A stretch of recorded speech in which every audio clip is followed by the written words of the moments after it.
What is up? It's your boy, MJ Yagas. Hindi ka pa nakasubscribe sa aking channel, subscribe mo na yan. And pakihit na lang din yung notification bell para updated ka sa aking every upload.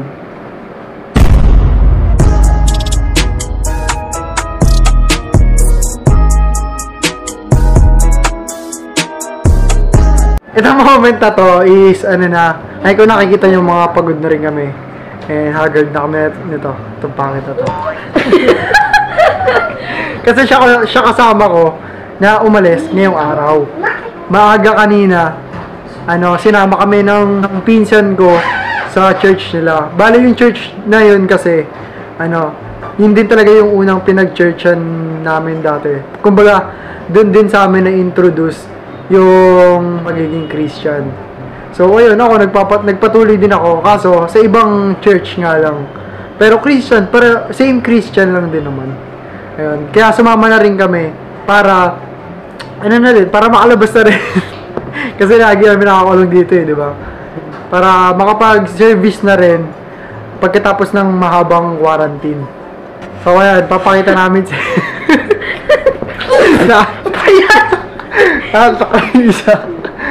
Papakita namin sa inyo kanina yung mga nangyari kaninang umaga. Ito yun.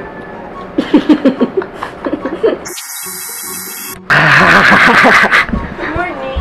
Good morning sa inyo. Ay, Laylay. Laylay. Laylay, Laylay. Bati ka, good morning. Laylay. Good morning. Good morning. So, kape-kape muna kami dito. Ay, hindi pala kape-kape kasi bawal na ako sa kape. Kasi nung nakaraang-araw kaya din hindi ako masyadong nakapag-upload. Kasi sumama ang aking pakiramdam. Ayun, kaya hindi ako nakapag-upload. And then, acid reflux. Kaya mahilo-mahilo lang. Mahilo-mahilo lang ako ngayon. So, ayun, mga wala pa kaming ligo. Ayun nga, maliligo pala daw siya. Mag-charge kami. A few moments later. So, yun guys, ayun, si Kuya naliligo siya. Mag-aayos muna ako kasi yun nga, mag-church kami. Hindi naman ako mag-makeup. Mag-aayos lang ako ng buhok and then onting lip tint. By the way, may binibenta akong matte tints and it's from Glimmer PH.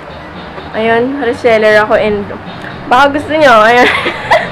Baka gusto nyo, so, itatry ko naman siya ngayon. Pero yung kaya muna ay itatry ko and yung iba papakita ko sa inyo. So, let's go! So, ito pala yung binibenta kong tints. Ito, pag ganito siya pag promo. Pag ganyan. Ganyan siya pag promo. So, ayun, ito yung tinabi ko, ang para sa akin. Ayan. Lip gloss siya. Onyx. Onyx yung shade niya. And this is Kyra. And, ano ba to? Ayan siya. Yan.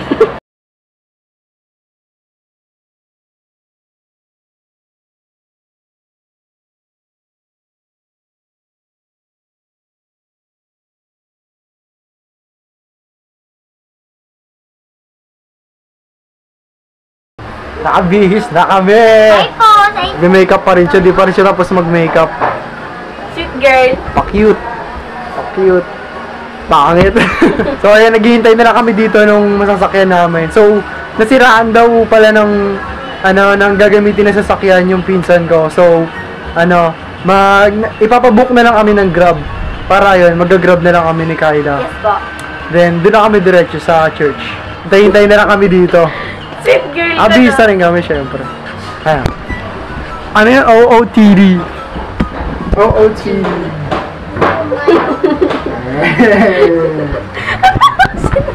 Ngayon na ako ulit makakapag-church sa tagal ng quarantine. Kaya sama na tayo. Sayang opportunity, diba? Kapag may opportunity, grab lang ng grab. So ayun, kita-kita na lang tayo kapag nasa sasakyan na kami. So ayun, nandito na tayo sa nakasakay na tayo ngayon sa binok nila ng mga pinsan ko na grab taxi. So papunta na kami ngayon ni Kyla doon sa anong church ba yun? Pentecostal Church. Ayun, sa United Pentecostal Church. So hintay-hintay na lang tayo and kikitain na natin sila doon. Let's go! Social distancing. Tayo ka doon. Social distancing. So, ito ang next clip na ipapakita namin. Mapapansin nyo doon na para kami nawawala. Literal, kasi ano, nawawala talaga kami. Ay, hindi naman. Andun na kami, pero hindi namin alam Saan? kung saan exactly yung church. Ayan. Kasi binaba kami ng mga nung driver, di naman sa tapat ng mga Napasok pa kami dun sa may gate na, pero punta kami pa kami sa ano sa iskinita na di na kami alam eh. So, naghanap-hanap kami dun. So, guys, ayun. Nagkandawala-wala Dito na kami, pero nag-touchdown na kami ng sasakyan. Binaba na kami ng sasakyan, pero di pa namin alam kung saan dito yung church talaga. Kaya hinahanap pa namin. Mas kasi kakay eh, di alam eh. Hindi ko alam yung lugar na to eh. Sila hilay-hilay bolay eh. So, ayan, hanapin muna namin yung destination namin. So, ayun. Let's go! So ayun, kakatapos namin ng service namin. Dami na nangyari. Ayan. Kakain na kami. Kakain na. Ha? Kakain. Pagkain lang ata kami dito eh. So ayun, dami na nangyari. Kanina nasundo na kami doon sa street na pinaganohan namin. Ano yan? Saan ba tayo nawala? Sa, ano to? Fidel Street. Basta na wala kami doon kanina eh, sa baba. Tapos sinundo na lang kami ng pinsan namin na isa. Ayun, dito sila. Picture sila lang. Salita ako po. Ano experience mo dito sa church? Saya. Nakakayi. Saya siya. Namiss ko. Kasi dati dito din kami nag-service nung maliliit pa kami. Eh ngayon lang ulit kami nakapunta dito. Ay, pakilala mo sa vlogado. Pakilala ko sa Sila inyo. kaya Oyi. Nagpi-picture kasi sila. Sila muna yan. Yung wala yung mga gaya. O, Desiree. So, ayun na. Isa pakilala. So, I'm Desiree, I guess. Yeah! Mga nagtago sila. Nagtago sila. Mga nahihiya sila. Sedi rin sila. Ito mga ano na yung mukha niya mga pala.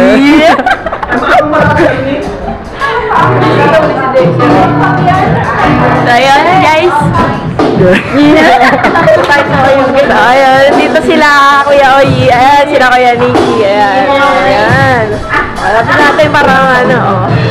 Gets sila yun. Ayan, si Kuya Oyi. Ayan, si Kuya Nikki. Ayan siya. Hi, everything. So, enjoy siya kasi, ano, madaming tao. Masaya naman, masaya. Ayun, hindi kami sanay mag-vlog dito kasi nahihiya kami and ayun. Pero mga pinsan naman namin sila and ayun. Hindi lang talaga kami sanay na kasi kita nyo naman sa ibang vlog namin, di ba, sa kami nag-vlog sa loob ng bahay. So kami lang nila kuya. Sanay kami na kami lang. So ayun. So ayun, dito yung magaganda kong mga pinsan. Ayan, Ada seryo eh. Nagkasawa na nila na baka magsawa sila ng mukha mo. So ayun sila, ayun, kain mo na sila kasi ayun, mga nagutom din siguro. Dito si MJ, ayun. Kain na kami. So ayun guys, tapos na kami kumain. Ayun, wala na kami masyadong magawa. Skiaan niya ka. Hey, dude. Shoutout nga pala kay Desiree para ladot sa talong. Kasi, Ito nga pala si Daisy. Magaling mga isda sa ilog eh. wag akong nalaya na ako mag-aasira muna. Ayun naman Shoutout nga pala kay Desiree nagbubunlis ng bangus. Mutara na natin si Kuya. Eh, wala rin naman masyadong magawa. Hey, hi. Ayan, nandyan lang sila. Musugtog sila dyan. Ate, si Ate Esther. Ayan. Hello.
Ayan, wala siya masabi, hindi kasi siya sanay.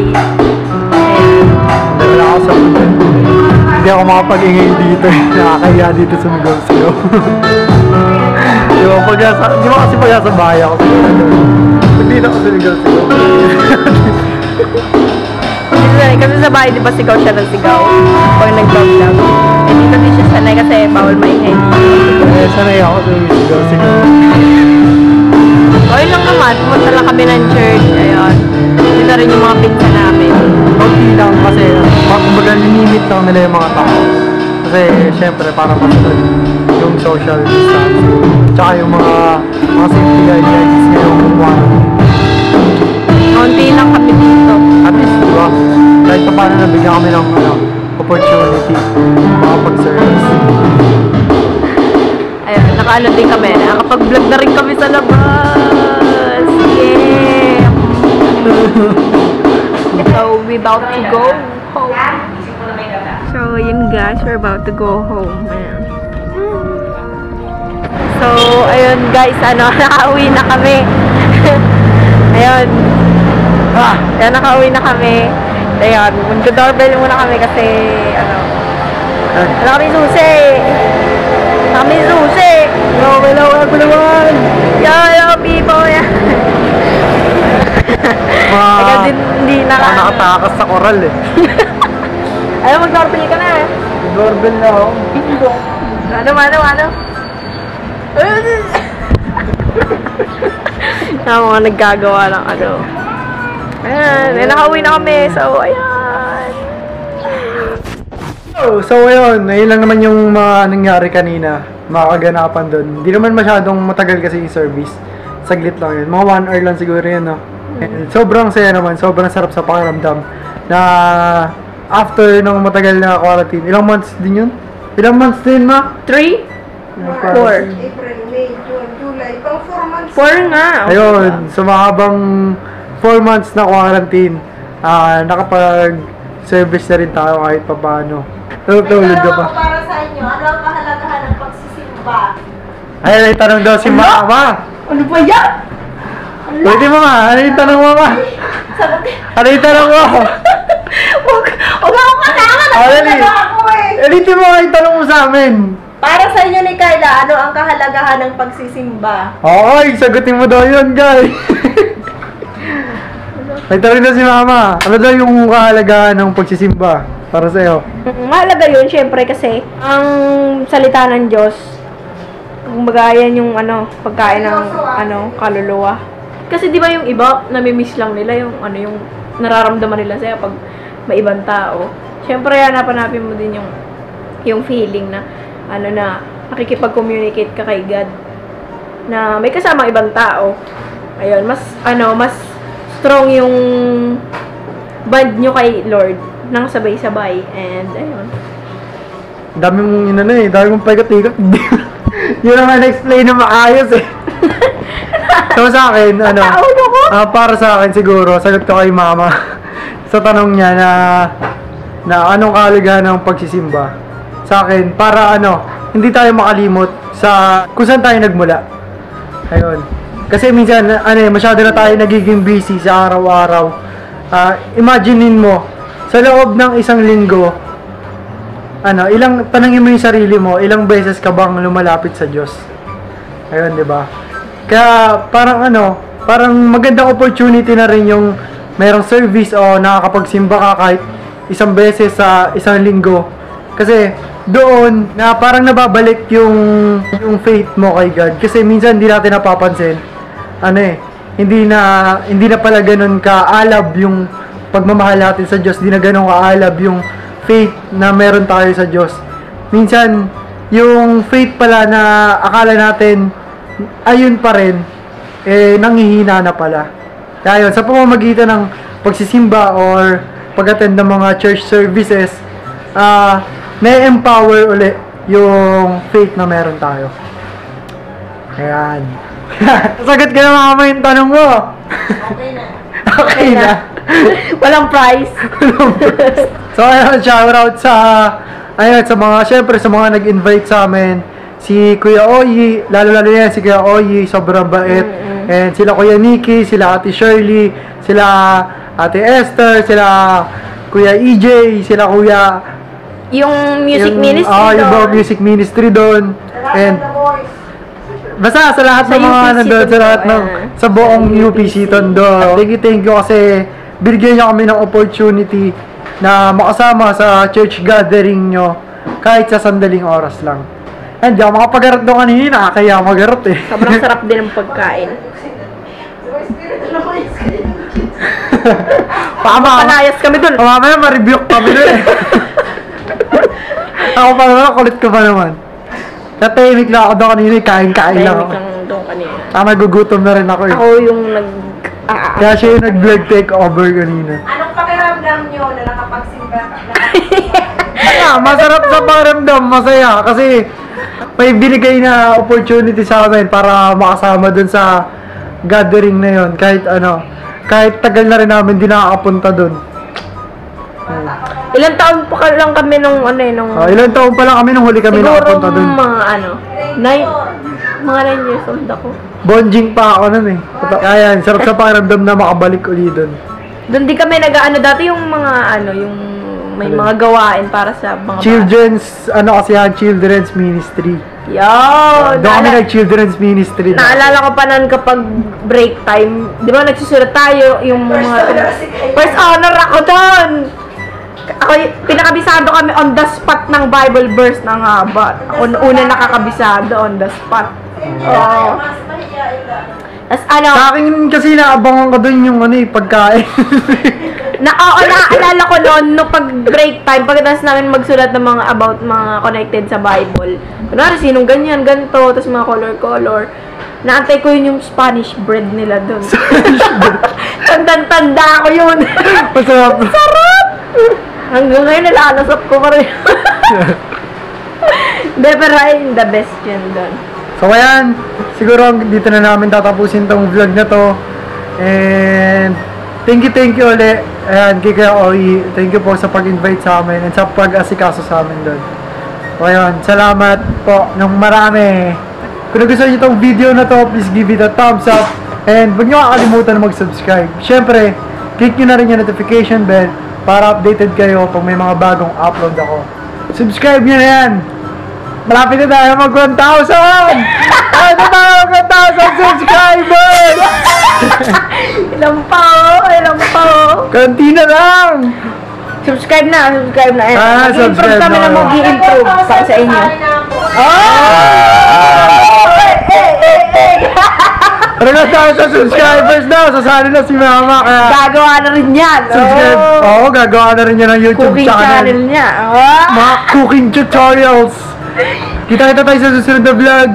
And God bless you all always. Peace out!